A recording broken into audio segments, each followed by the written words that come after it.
Welcome in to the Thursday edition of the Fun Astrology Podcast. Thomas Miller, thanks for stopping by. I thought that we would be doing a listener question today, but I kind of doubt it. Why? Because we have a yod in the chart. We sure do. We have another yod in today's chart. So let's dig into this. Thanks for being here. I really appreciate you coming back day after day after day to see what's going on up in the sky. And it's just fun to do this together. It's fun for me, and I hope it's fun for you. And it is really fun having you here and hearing from you when you write in. So let's take a look here at what's going on. I was just checking out, and this is a real subtle one because I check the chart early in the mornings. This yod is going to mature during the day. So in other words, it's applying into this position. So if you listen early in the day, then it's getting there. And if you're listening up toward midday and into the afternoon, it's peaking. And with that fast of movement, you would have to know that we are talking about the moon. That's right. The moon is the pinnacle of this yod. Now look, we've been doing this together since March of 2019. Getting together most every day to talk about what's going on in the sky. Have we seen as many consecutive yods since then? I think we'd only seen, 2 or 3.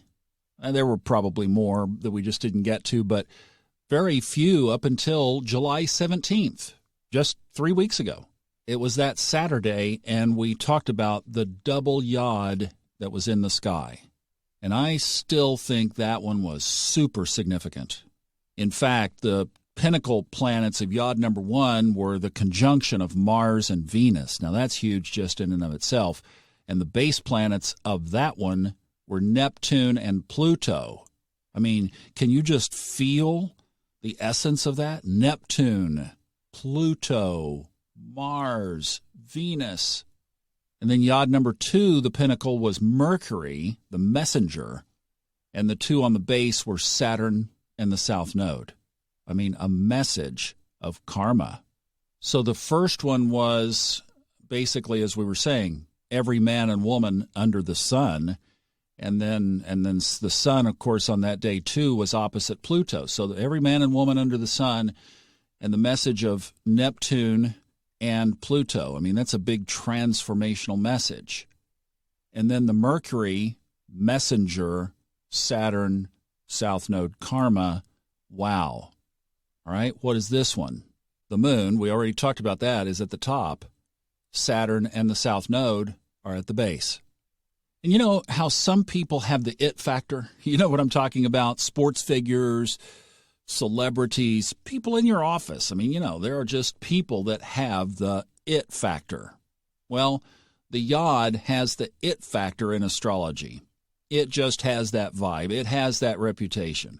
People respect the yod. People stop in their tracks when they hear the word yod. It just carries a certain power. It is a letter in the Hebrew alphabet, pronounced yod, but in astrology, I guess it must have been Southern astrologers that figured this out, but they drawled it out from yod to yod. Y'all hear about that yod? That's probably how it came about. Well, today we have the sun, and we've talked about these other aspects, because everything else in the sky, basically, we've covered this week. So we have that sun trining Chiron. We talked about that yesterday. We have Uranus squaring Neptune. That's still in place. Mars is in a separating aspect from Jupiter, and we even have a loose T-square between Saturn, Uranus, and the Sun and Mercury. So you can see, if you've been feeling this energy in the sky, I mean, just even without us drilling down on each of those, you can just hear by the names of them, you know that there's a lot of business being done up over our heads right now.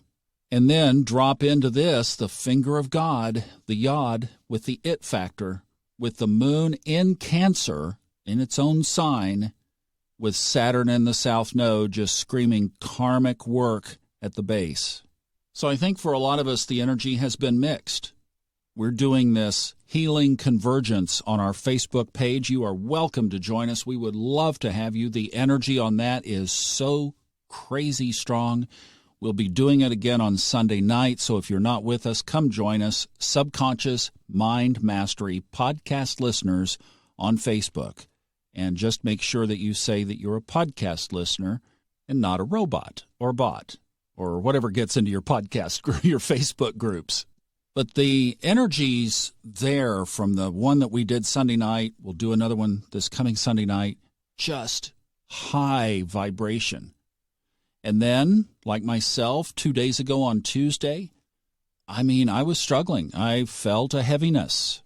I've had a lot of friends say it just feels like something is up. Well, I'll tell you what, as far as I am comfortable taking astrology, and I'm really doing this in my own life too, I'm not looking into this chart personally to try to forecast what might happen.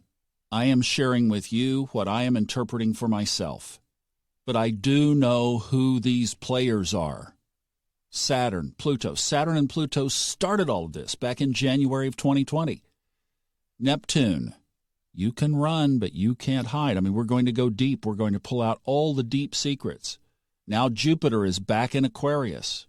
We've got the moon at home in Cancer. Deep, hidden emotions, the subconscious, the unknown, the unconscious. The finger of God, Saturn, karma, South Node, karma, Mercury, messenger. You see how I'm saying, it gives me chills, doesn't it you? Did you just get chills? Do you see where I'm saying the sky is trying to tell us something? And I think if we were to try to take it any further and bring in any kind of discussions other than these things are being worked out and the hand of God has once again showed up in the sky, so we need to listen. And we'll watch. And we will observe together, neutrally. See, I think that's our best position, is try to get as neutral as you can and not be on one extreme side or the other. And from that perspective, then you can really see what's going on. You can see it a lot clearer. All right, we will be here. We will be here as long as there's electricity. I'll get these out. Thank you guys so much. Have a great day. Back tomorrow for TGI Friday. Love you.